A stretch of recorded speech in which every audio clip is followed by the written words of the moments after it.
Hey everyone, in this video I'm going to unbox the Samsung Galaxy Tab S6 Lite and give you my quick thoughts on this product. I will be making several videos on this product. The main review will be the Lite version versus the Tab S6, and there will be another video on the note-taking capabilities of this tablet. Okay, so I bought this here in Singapore for $599 in local currency. It's about US $400, or the UK retail price, that's UK sterling pounds 349. Depending on where you are, this may get bundled with some goodies or it may not. I actually received a lot of requests to review this tablet. Many of you were quite interested to find out how this tablet performs when it comes to drawing, especially when it's more than US $200 cheaper compared to the Tab S6. Here's the USB wall charger, normal USB. Here in Singapore we use the 3-pin plug. USB charging cable, that's USB Type-C there. Earphones and headset, that's 3.5mm audio jack. I see some replacement silicone earbuds. In this box here we have the quick start guide, and this pin is for the micro SD card slot. Now the tablet is available in Wi-Fi as well as LTE, so LTE is going to be a bit more expensive. Lastly, we have the S Pen that is included. It's a new design. It's different from the one from Tab S6. We have a side button here, and this side here, it's flat and it's a good size. This is pretty comfortable to hold. This is not powered by battery, so you don't have to charge it. Now the only downside here is no replacement nibs are included, so you have to buy them separately if you need them in the future. So here's the tablet. I like this sleeve. Right, this is really thin. The weight is 467 grams. Let's power this on. Now, unlike the Tab S6, which uses an AMOLED display, this is just a typical TFT LCD. And it's powered by Android version 10, if I'm not wrong. It runs the Samsung One UI. There's actually a 3.5mm audio jack at the top. Looks like speakers here, and speakers at the bottom. Two speakers, one at top and one at the bottom. And this is the USB-C charging port.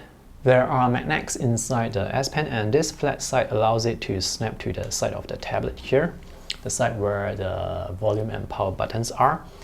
There are magnets on the other side of the tablet as well, but here, these magnets, they are designed for the flip case, but not for the pen. So if you snap it here, it's not going to look right. Mine is the Wi-Fi model, and on the back the design is very clean. That's the 8-megapixel camera. Volume buttons on the side here, and the power button is there. I like the thin bezels. It looks really nice. Let me set this up first. This is the home screen, and now it's set at maximum brightness, so the brightness is good. Definitely not as bright compared to AMOLED, but at this price point it looks good enough. I did notice the glow at the bottom here, some extra glow at the bottom. So the backlighting, it's not like perfectly even. Viewing angles, alright. Colors do shift slightly when the surface is off the front. But overall, it looks like a good display, and it really looks nice. So front-facing camera, it's 5 megapixels, and the micro SD card slot, it's at the bottom right there. I'm not sure if you guys can see the glow. It's definitely there. So can you guys see the glow? It's lighter right at the edge there. Colors look alright, but let me change the wallpaper to take a closer look.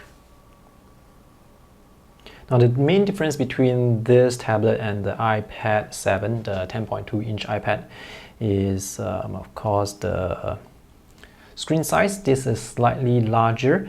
The aspect ratio is 5:3. The pixels 2000 by 1200.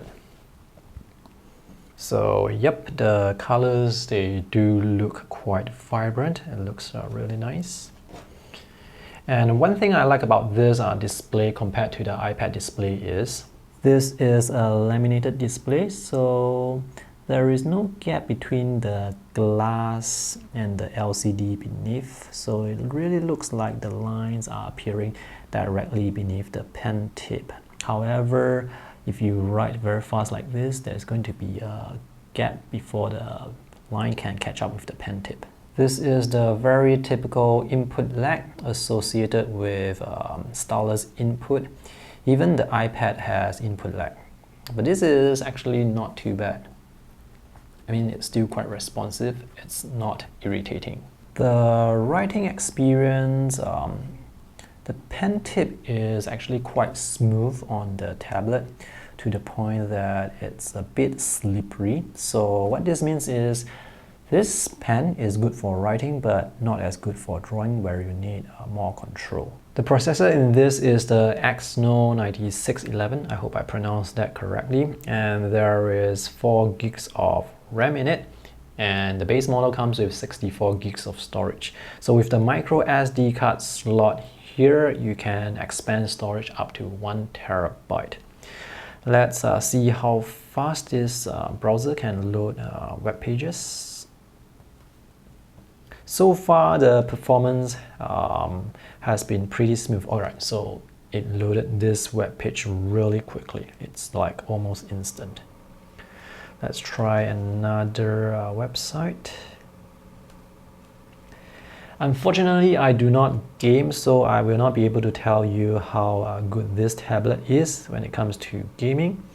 Again, when it comes to loading web pages, it seems to be quite fast.